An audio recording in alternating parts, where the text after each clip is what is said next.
Hey everybody, it's Bill. Welcome back to the shop. It's been quite a long time since I've done a shop update, and I can't think of a better time to do one than now. I'm here on my lunch.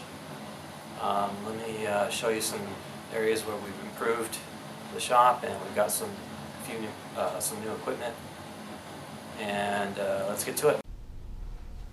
Alright guys, let's go walk through and have a look at the shop.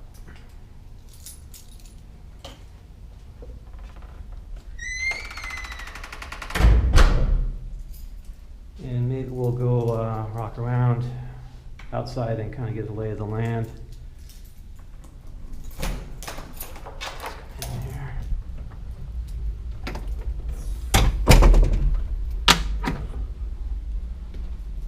All right, so let's just kind of start on one front end of the shop and work our way around.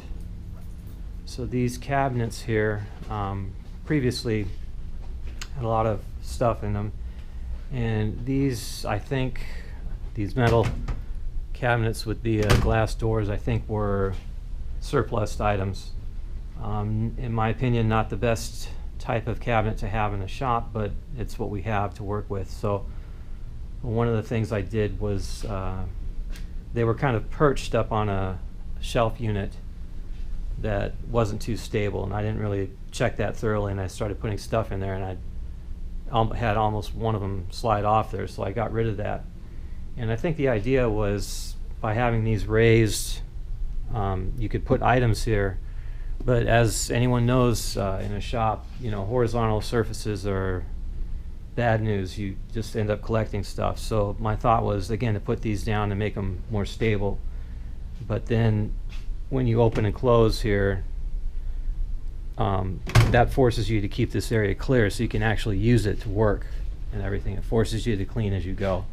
So that's kind of the impetus behind that. And again, a lot of this stuff, it's what I have at the moment, and we have a limited budget, so we have to make these items work for what we need.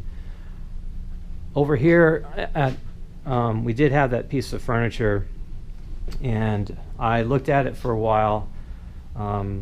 Thought about keeping it, but again, it had a lot of glass, and it, to be honest, I'm not trying to be critical of people. When they're asked to build things, sometimes they don't have a lot of time. They may not have the best materials. They may not have the skills. They may just be told, "Hey, get this done." So it wasn't put together really that well. They had used like box nails and stuff everywhere, and it just wasn't really well suited. So my thought was to get rid of it. And one of the issues with getting rid of stuff in the shop is the location. And in a second, we'll go ahead and walk out, and I'll show you what I mean by that. Unfortunately, when they came to take this out, it could have been removed with a couple guys and walked out the path I'm going to show you in a second. But the company they contracted to remove it, they elected to smash it into bits with sledgehammers and do it that way. So it was kind of a waste of that item, which is too bad. But again, that's something that's out of my control. The other thing I want to show too is you can see kind of a history here along the wall of what things were at previous times, and things were kind of painted around. My advice, and this has happened to me here and then also in the place I worked previously, when you're going to paint a space, the best thing to do is to take the extra time and to move things away from the walls and paint it properly, okay? And don't cut in around cabinets and things like that, because you never really know when you're going to move them. And when you move them, you end up with what we have here, which is a bunch of layers of paint, mixed colors and everything, and it looks pretty bad. So take that extra time and move stuff out of the way before you paint a wall. And it really, in this case, I put in to have the walls painted and everything, and if we're going to get that budget, and if that does happen, everything will be moved away from the walls. All the spackle will be done and everything, and we'll get a good coat of a single color on the walls there. So that's kind of what happened in this corner here, and you can see we've got some first aid supplies and things. That outfit there, they come on campus and replenish those. So that's a good thing to have. And again, this is kind of a, first aid kit in general is a good thing to have in your shop, whether it's your shop or, you work somewhere. And in this case, it's nice to have that available to us. So in terms of the machines, pretty much everything is here that on this slide that was here in the first, or the update I did previously. Having used some of the equipment for a while, you find all the little quirks and everything. The Buffalo drill press, I had a lot of problems with the chuck that was in it, so I changed that out. And it's okay, it has a lot of run out in the spindle, so that might be a project to refurbish and try and restore the machine a little bit. This press is worked pretty well. Let's see, we get a shot of the name badge over here. It's a number 4 Greenard. It works pretty good. The RAM has got a little bit of an issue that I need to look at. I did the Tom Lipton speed handle thing, and that actually helps quite a bit. So nothing really wrong there. I did reface the finish the this plate here because it was pretty warped and had some dings and stuff in it. So let's kind of move on here. You can see that I've gotten rid of some of the stuff that was here before for the small lathe. I just have this table until I can make something a little bit better suited, but this is what I have now for the collets and some tooling storage for the smaller lathe. I think I showed last time in the update that I just built this backsplash, and that turned out to be a really good thing. Having the tools up this, like Tom has, I really like that a lot. It's very handy and it's really efficient. The lathe, on the other hand, I found out a little bit more about it. Was procured in 1988, I believe. Is no longer made. It's obviously a Hardinge HLV knockoff. The knockoff version that MSC sells now is different than this one. I don't know the quality of it. This one I did inquire about getting some parts. The clutch discs in this and the drives is pretty worn, and I was not able to find anything available for this vintage. The lathe has a lot of other problems too, with the change gears. I need to get into that and take it apart. It has a significant amount of wear I've discovered in the bed, and the spindle's got a little bit of run out. So it's pretty used, and pretty okay for low precision, small items, but not the best. Certainly not something I would want someone to learn on because of how it does the threading. It's almost too easy. It's almost like a pinball machine. When you get it set up, you just hit the stops and there's no half nut or anything like that. So it's good to, if you want to thread things quickly and it's efficient, but if you want to teach someone the concepts of threading, it's not the best machine. And it's got the collets and stuff, and these are imports, so they've got varying amounts of run out and stuff, so you're kind of limited on work holding. I do have a 6-jaw adjust through chuck that I can put on there, and that is useful, but it is for what it is. It's a small machine, and it's old. It's from 1988, so it could have been made who knows, 87, 86, and to be honest, it's not made that well. The finish on it's not that great, and the electrical is kind of, I've had to get in there a little bit and take care of some stuff. So anyhow, over on the South Bend, I did start doing some work on this, anticipating not getting any type of budget to get another larger lathe. I started working on this. It's in pretty good shape. I've cleaned up a lot of stuff, all the gearing and everything. It's almost like it was not used, but the bearings on this are pretty much toast, and this is the style. Let me see if I can get one off on the back here real quick.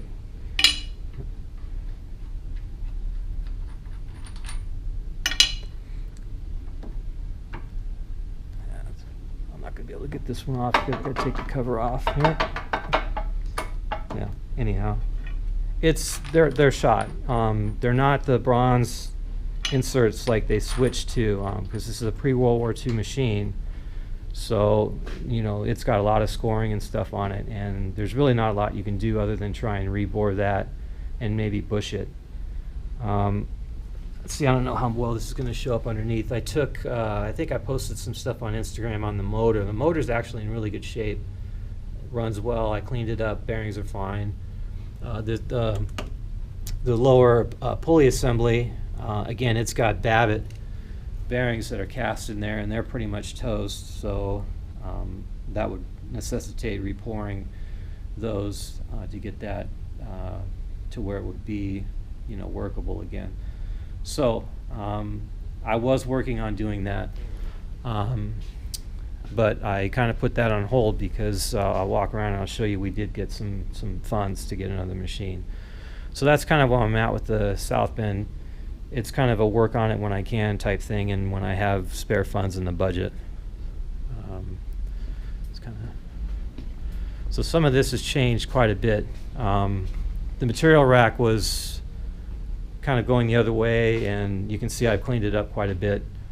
I just feel like this way is more accessible to get at the sheets and everything. The other way, it was, you know, you had to climb in it to get stuff out, which was no good. And you know, these racks, I went through and kind of sorted the material, and that took a substantial amount of time to get all that stuff sorted out. But it's a little bit more accessible now, and you know, it could be sorted further and refined a little bit. But the way it is now, it's usable. You know, I have a good way to look. You know, if I need something, it takes me a reasonable amount of time to see if I have it or not. Got rid of the cabinet that was here, and again, you can see where they painted around it. And when they did the upgrade for this sprinklers, because the building did not have fire sprinklers, I believe that was in 2003 when they did that, the sprinkler pipes passed in front of the cabinet. So their solution was to take the doors off and just leave the cabinet open, and then they had the shelf in front of it, so you basically blocked the cabinet. So I wasn't happy with that. That really wasn't usable, so I got rid of it. And the other thing I've discovered too was nothing was attached to the walls. And you know, you want to have cabinets, you know, attached to the wall in case you have an earthquake or something, so they're not toppling over onto, you know, and creating a lot of damage.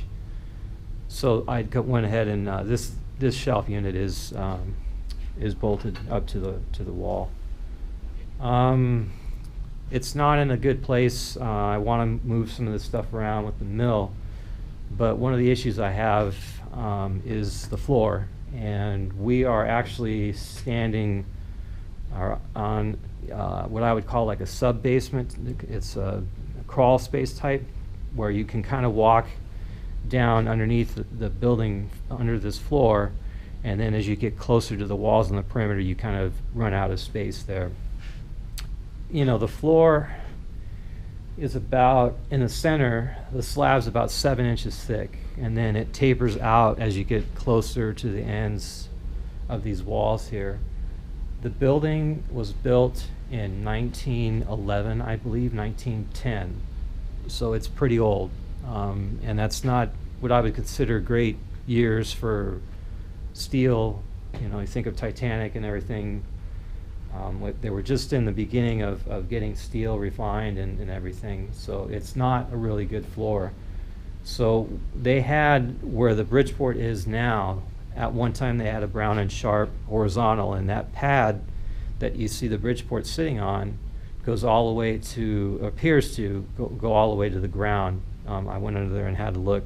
So when they got the Bridgeport, naturally they put it on this pad, but this is kind of, to me, and if you look at the space, it's a terrible place to put a mill. I mean, normally you want a mill up against a wall with some space to get behind it, but to have it like this basically means that whenever you use it, you spray chips everywhere I'm walking, everywhere. And you can see there's some stuff here and everything that ain't clean. this, again, you don't have your tooling in an area where it's going to get peppered with chips all the time. And, I put shields up and everything sometimes to try and help, but anyone who's used one of these vertical mills knows that you can only do so much short of making an enclosure for it. So I'd like to move it, but again, I'm not sure what I can do with the floor. So that's kind of why the machine is where it's at now. And the other thing is I'd have to reroute the electrical and stuff like that. So again, it's not difficult, but I have to have someone do that. Again, this isn't my shop. I can't just, do stuff like that. You kind of have to follow, what they have in place for you to work by here in terms of what you can do and what you can't. This mill, I found out after I looked at serial numbers and stuff that it was made in 2004.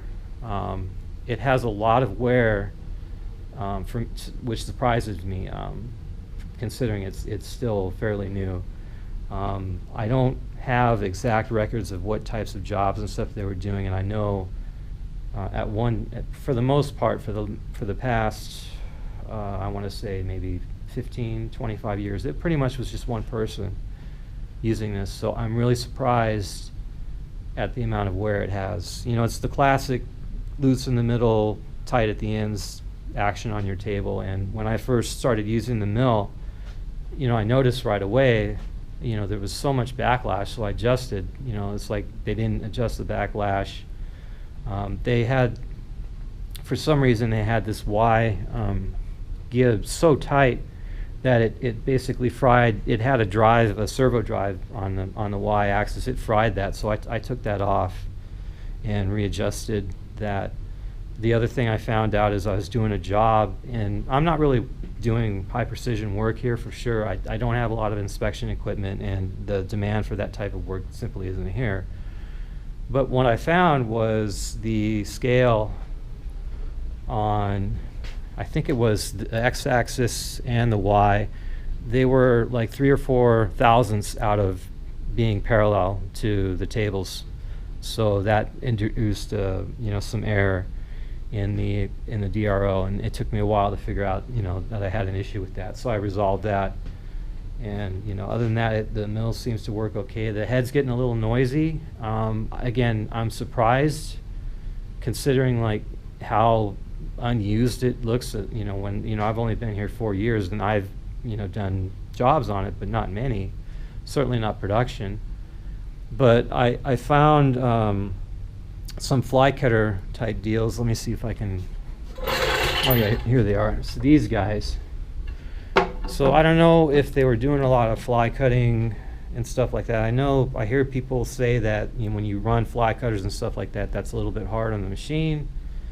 I don't know how true that is, but I do know the other thing is they were doing a lot of wood stuff in here, and I know that's the shop I used to work at. They use the mills a lot for wood, and that just kills them, especially if you have the open bearings like this one does inside. It just gets up in there and gums up everything and just really accelerates wear. MDF in particular is really bad if you're machining MDF. That powder gets everywhere and stuff. One of the things too I found when I first started here was the absence of any, I shouldn't say any, most lubricants like whey oil and things like that. I don't know if they had them in another location, if that was their own stuff or what. So the lathe particularly was completely dry. The gearbox was dry, no whey oil. Wheys were completely dry on it. The mill was kind of dry. It had a little bit of oil left in the oiler, and they did have some spindle oil, so I was presuming that they were using that, but I can't be 100% sure. So torch, I ended up getting again, I had some budget left, so I just picked up a Flame Tech Scorpion setup, because the torch I had before was a let's see, what was it, an AO, was it an Airco?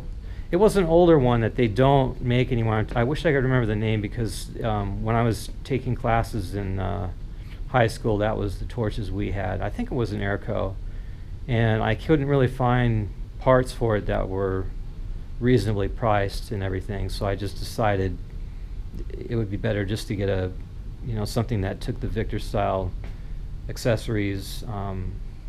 It would just be better in the long run just to have that.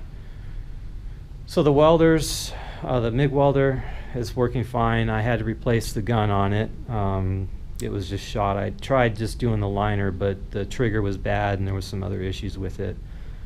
The plasma cutter works fine. We had an electrical contractor come in and put in a 50 amp outlet so it wouldn't trip the breaker all the time. So some storage here. Again, this is I'm working with what I have right now. This is not what I'd consider ideal for material racks, but it's what I have. So I went through and kind of sorted things by, aluminum, copper, brass, and then stainless.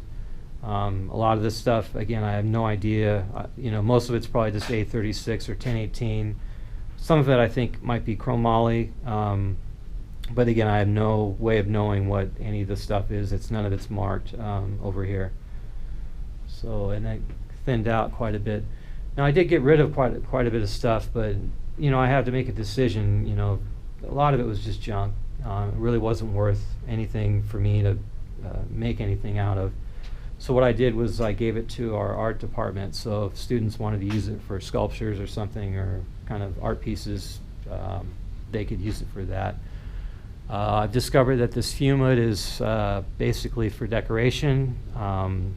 It doesn't really vent anywhere, so it's not effective.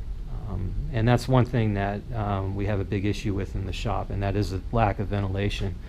You can see that there are some duct work here, but we'll go ahead and walk outside and I'll show you where that goes. But right now I have the two doors to the shop, the two entrance doors, this one here, and then if we go over into the other shop area, the other room, here's the other entrance.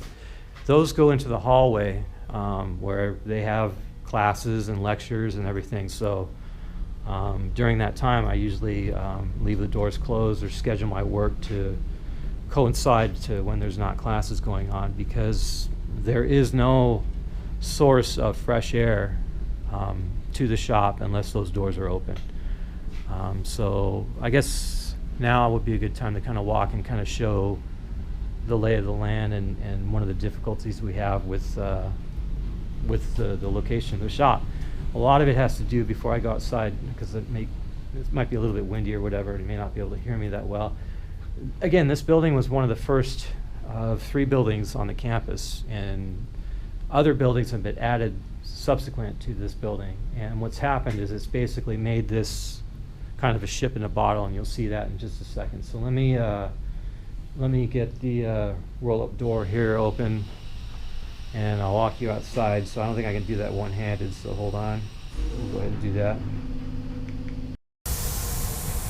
Okay, so the vent for that duct system goes through and discharges right here. And if you walk over here, we're on the landing outside the shop. There are the doors to the shop. So yeah, you have your exhaust going right to where you come in. So there's a roll-up door I keep closing there, obviously, because it's just a big recirculation loop if I don't do that. So we're standing here on the landing.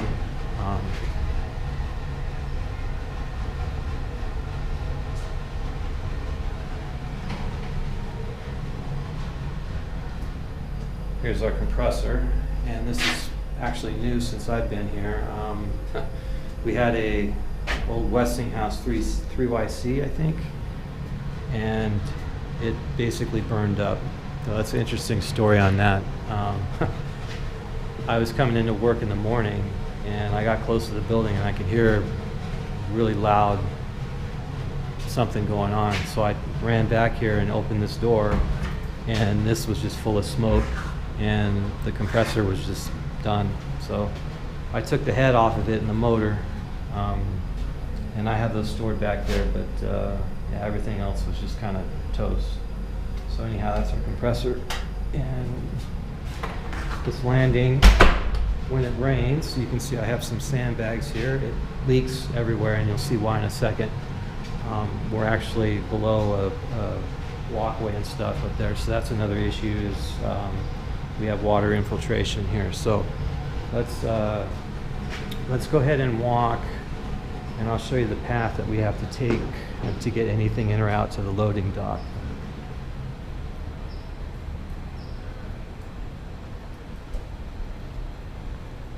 So there are the stairs to go up above the landing. You can kind of see that there, and that's where we have all the water problems. Those glass doors that you see right there go into the administration building, so there's no passage through there. So here we are, and we're kind of I don't know what you would call this, like a courtyard or something, but you can see that there's stair access there only on both sides.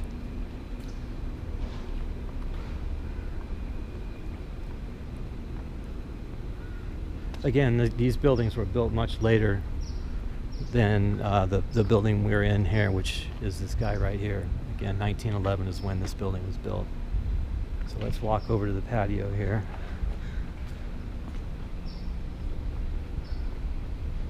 So if we go out that way or that way, it's all stairs.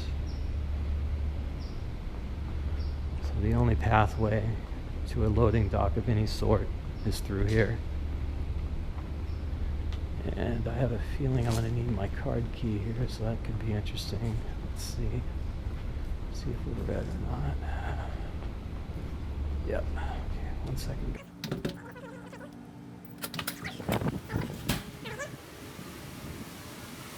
Comes out. And this is the loading dock. The only loading dock has any kind of access to the shop. Everything in the shop has to come the way we just walked here. So you can see why it takes a little bit of time and effort and money. When we had, I'll show you when we got the new lathe and the rigging for it wasn't complicated, but wasn't just put some wheels on it and wheel the thing around. Everything a little bit more involved. So I'm going to go ahead and head back into the shop to the way we came, and we'll pick it up from there. Okay, so we're kind of heading back toward the shop. Let's go through the front way so I can show you that too. But you get the idea of kind of a ship in a bottle situation.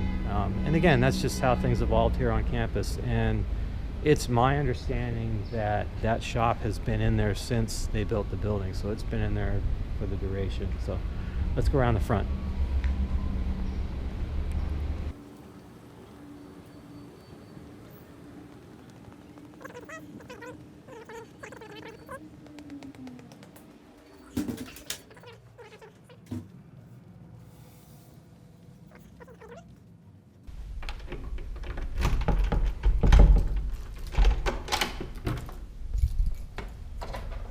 Okay, and we're back. Oops, so let's talk a little bit about this room. Some stuff has been moved, obviously. The shear got moved back to make more room. I reoriented this table. It was where the slip roll is, which is a new piece of equipment, just to kind of make things a little bit more user-friendly, give me a little bit more space. It's still a little bit tight, but again, this is kind of the footprint that I have to work with. Let's see. So new equipment, the slip roll. I got this, I think, from Trick Tools. It's just a jet, obviously, and I think it's 16 mild steel, 18 stainless, and it's got the 3 grooves for doing rod stock and everything. So I got this because the shop I used to work at, we had one, a larger one. That was a powered Bailey model, but we got a lot of use out of that, so I thought this would be a good tool to have here, and I've used it for a couple projects. Other new piece of equipment.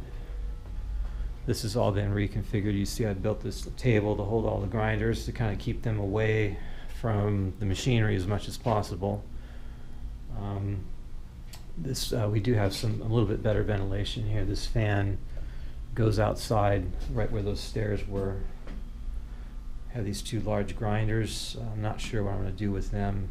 The shop I worked at previously, we had a big grinder like this, but we ended up getting rid of it. It didn't really get a lot of use. Yeah, so anyhow. But they do work. The other issue is I don't have plugs for them. They require 3-phase, and I don't have outlets for them. This Wilton stander, I've had to replace the bearings just like Keith did on his machine. They started making a lot of noise, so I had to take it all apart and replace the bearings. This one has kind of an odd attachment. They don't make this style anymore, but this is like a chamfering head that you can use for softer material. I really don't use it that much. It doesn't, to be honest, it doesn't work that well. The new bandsaw here, I ended up going with an Ellis. I think everyone has seen these before. It's a 1600. I chose this one rather than a smaller one because of the, I feel like this is the largest capacity that I could handle in the shop in terms of what material I can get in here easily. I also went with one that is a dry saw because I just feel like the amount of use that I see using this and have been using it is not enough to justify the hassle of a coolant saw. Both places I used to work had those a coolant saw, and they're nice. I mean, they work good, and the blades last a long time on them, and everything. But the coolant is it's just such a mess. You have to have pails and stuff everywhere when it starts running out the end of stock, and you have to mix stuff and everything. So we went with the Ellis, and it's the first time I've used a dry cut horizontal like this. There was a shop I did some work at on a short-term basis, and they had the Ellis there, and I used it and was impressed enough with it that I ended up getting some budget approved and picking up this one. So it's a good thing to have, and I've used it quite a bit. So no complaints with that. Let's see what else. Yeah, nothing else new in here. The welder. Now that I've had the welder for a while now and used it, to be honest, I'm not real happy with it. I know for the price point it's not bad, but it just does not start well. No matter what type tungsten I use, how it's grounded, I've gone through the whole thing. It just doesn't have a good start. It's a very hot start, so I was welding thin material. Even if you have the amperage turned way down, it just has the starting current is just way too high on it. You're really limited on the pulse functions as to what you can do. It's not, you can't change a lot of the background current and anything like that. So again, for the price point, it's not bad, but it's worked, and I've done jobs with it, but I'm not real happy with it. Maybe an HTP or a Everlast would have been a better choice. They're a little bit more than this, close in the price range, but I don't, again, I went with a Lincoln because, it's a Lincoln. I figured it would be a good machine. I've learned on Millers, those are the only machines I've ever used, and also an ancient Lindy machine. That was the first machine I ever learned how to TIG weld with, was on a Lindy machine. So anyhow, that's the welder, like I said. Got a pallet jack. I've used that a lot, and some cribbing. Really helps to be able to move some of this stuff around when I need to. Let's look at, we were able to get a new lathe, which is very good. I was really surprised that this went through. Just to give you some background in case you maybe haven't worked at a large company or an institution, they usually have a budget process where you put in for things. Usually you have to come up with some justification, and it's usually reviewed every year. And it's been my experience that you have to put stuff in multiple times before you even get considered or even get it. And that's kind of exactly what happened here. The first year I was here, I put in for items right away because I saw the deficiencies, and it took about 3 years for them to approve it, but they did. So each year, you put in a little bit more because things go up in price, and I did that. But this was right around when the tariffs took into effect. So right away I'm short on the budget because of the tariffs. The other thing is the machine I was looking at was not this machine. It was a machine from one of our major tool suppliers. I don't want to mention who they are. They were helpful and everything, but they have a local branch here that I went down and looked at the machine.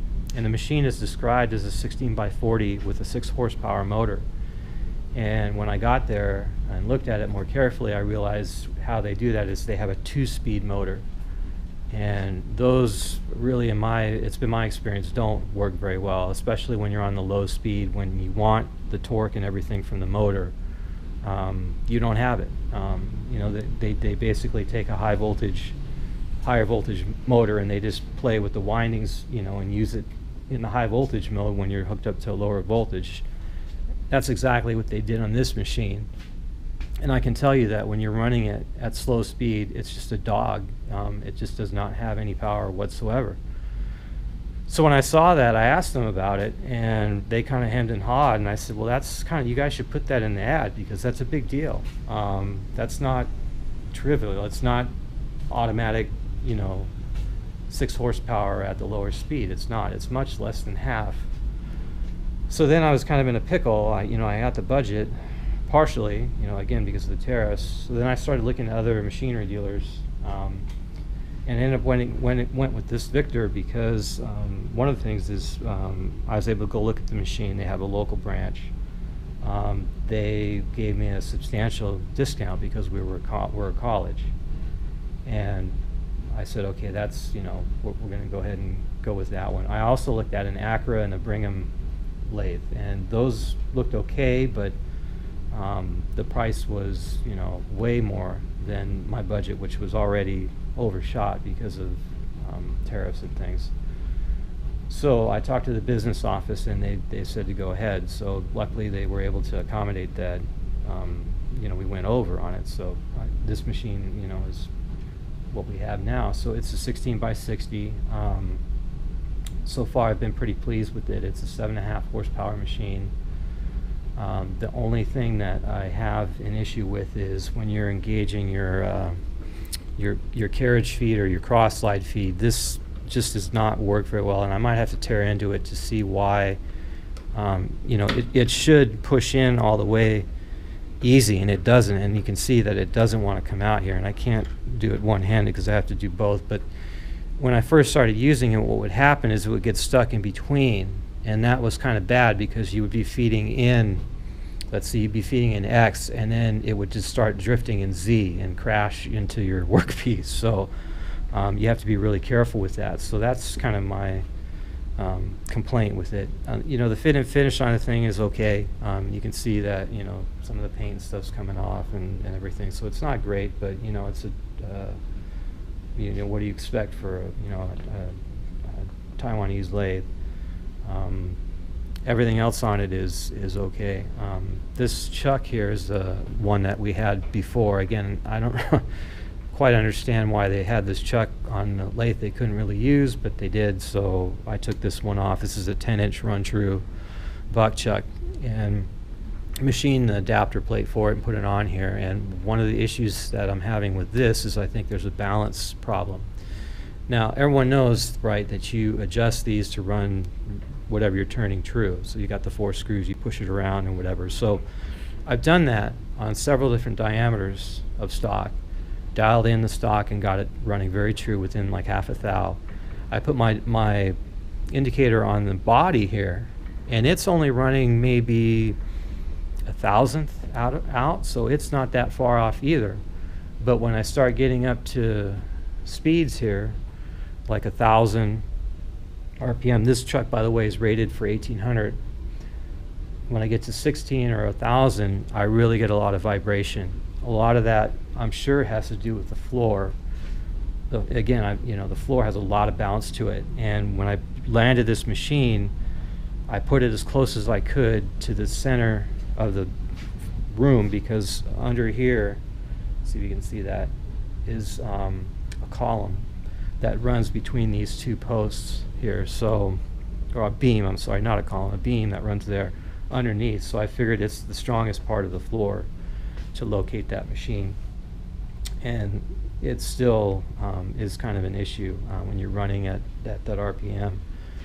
I can run the machine without the chuck, with just the spindle at 2000, and it's smooth as glass.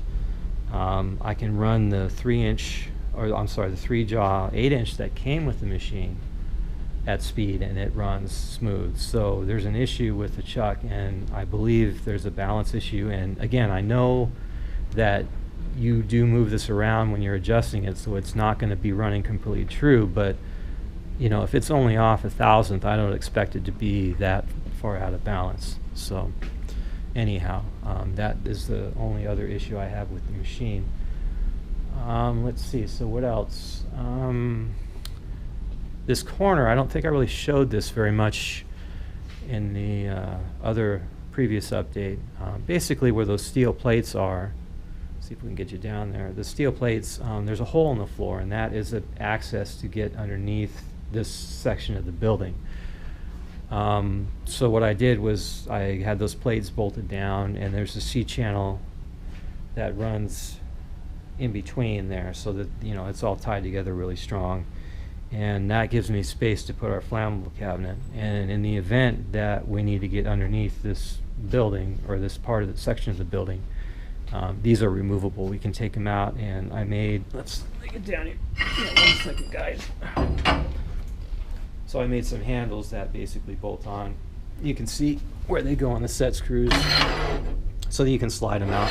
And I've done it, and it's not bad. It's kind of a pain, but there's not a lot of reason to be under this portion of the building. There actually, when we were walking out there, there's actually another access port too, so we've used that too. So I've, you know, didn't really limit access too much to underneath the building. So let's see what else. That's kind of it. So we've got the new machines, and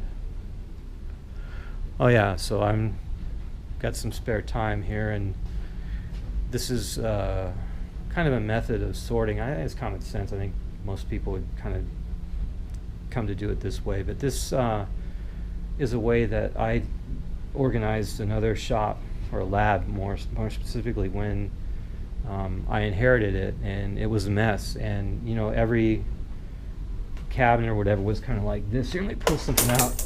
So it's like a junk drawer, right? So you just have a mix of items in it. So the idea was, you know, you want to organize, but if you look at that and try and find a place for everything right away, it's gonna take you forever. And especially if you're limited like I am on what you can buy and storage and things like that. So what I do is I take these cans, and again, this is kind of like the stuff that you used to use in your garage. I know these cans are not really popular that much anymore, but they're not the greatest thing to store stuff in. I mean, if you got a few in your garage, it's great, but for here where you have a lot, you can't stack them, you can't see what's in them, they take up a lot of space, you know, and everything. Anyhow, but it's what I have. So the idea is you just kind of make labels up, and you know, you got nuts, bolts, washers, whatever, and you just go through, and you if it's a bolt, you throw it in the bolt bin, and if it's nut, and so on. Okay, so then you do that, and over time, let's walk over here, you're going to develop a bunch of them. And you know, this is you know, a year of accumulation, I mean, in between jobs and everything, of accumulating all this. So the idea is you get a little bit of benefit, right? So now if you need a machine screw, you know, before you had no hope, because you had all this stuff everywhere in the shop, every nook and cranny. You had no idea if you're going to find it. But as you kind of thin things down, now where you need to look is something like this. And those other ones are probably too full. I need to empty them out. So now, you know, in a pinch, yeah, you could dump that out and find, you know, maybe a screw that you need. But as you kind of work along, the idea is now you take like the bolt, and now you break this down into sizes, right? So now you get a bin, and you put half, quarter. You know, unfortunately, I have a mix of metric and imperial, so we would, you know, kind of size stuff out, and you just kind of refine it that way. So each time you gain a benefit, And then in the end, you have stuff that is sorted, and then you can start looking at, whether you buy a bin or a Lazy Susan thing or containers or whatever, because you have a better feel for what you have. So I just thought I'd kind of mention that, because it's kind of overwhelming if you got like the classic machinist, every guy, and one of the drawers in his box is kind of a junk drawer where he's just got an assortment of stuff in there. And at that scale, it's fine, because you got your toolbox or whatever, and you got one drawer or whatever that's just got junk in it or whatever. It's kind of self-contained. But when you have it spread out at this level, where you've got stuff everywhere, then it's not so useful. If anything, it's a detriment, because you sometimes you waste time looking for something that you probably don't have, but you don't know. So doing it this way, you can kind of nibble away at it, and you can benefit. Like, socket-head cap screws, this is about the size I would recommend. So now, if I need one, I wouldn't mind going through that. It would take me maybe 5 or 10 minutes, but I might find what I need, and if I don't, then I know I don't have it. Okay, and then I can order it. So that's just kind of my thought on doing it. Sorting hardware especially is, kind of set up to do, you do it that way. And like I said, each tier you gain benefit. Right now, yeah, you still have all of these and everything, but at least if I need a nut and it's bigger than a 1/4 inch, I know there's a chance it might be in here, versus, it could be anywhere. So, and then I went through this and just labeled everything. They had labels there, but none of them were filled out. A lot of them weren't correct. So, at least you have a label there. So now, and I've used this now, I'd be like, okay, I needed to make a 5/8 lifting eye. So I'm like, okay, I might have a 5/8 bolt in here and a nut, and I did. So anyhow, the other thing too is, like, on the stock, I'm trying to write what it is and dimensions on it, so you don't have to measure things every time. So that kind of helps too, and kind of make things more efficient. So that's kind of what I have. I was kind of hoping, after I did that update, I think it's like 3 years ago, that jobs would start coming in, and we'd start making some progress in terms of getting more work. But it's been pretty slow, to be honest. And the types of jobs that I get, I don't see them being worthy of spending any type of time filming, to be honest. They're just so simple, and not much information to be gained by it, or and very limited entertainment value. I mean, it's just very basic turning and milling operations and stuff like that. On my Instagram page, I do share a little bit more. That's a better platform for me, because it's I can throw something together quickly and share kind of the types of stuff I was doing. I did have a little production job that I thought about filming, and actually got some stuff out and started filming, but it was just so difficult to film in here, because the smoke, for one thing. I had to get a fan from our facilities folks and aim it out into that landing, just to keep the smoke down. And I was using I was over here, let's go over here, I was using the flood coolant on the Victor, and it's messy. I mean, it's flood coolant on an engine lathe, right? You can only put up little guards and shields and stuff like that and try and contain it, but you still get mess and everything. So it was coolant everywhere, it was smoking, and I wanted to get the job done in a reasonable amount of time, because we're not really set up to do production. That's not kind of why we're here. This is more of an academic type shop. I didn't want to take up time with the production like that, but it ended up helping the guys a lot and saving the college a lot of money, for them to retrofit some light fixtures and stuff. And there's all the chips from the job, so not again, for our shop, not a trivial amount there. I think I've got about 96 pounds of 6061 chips in there. So So anyhow, that's kind of what's going on.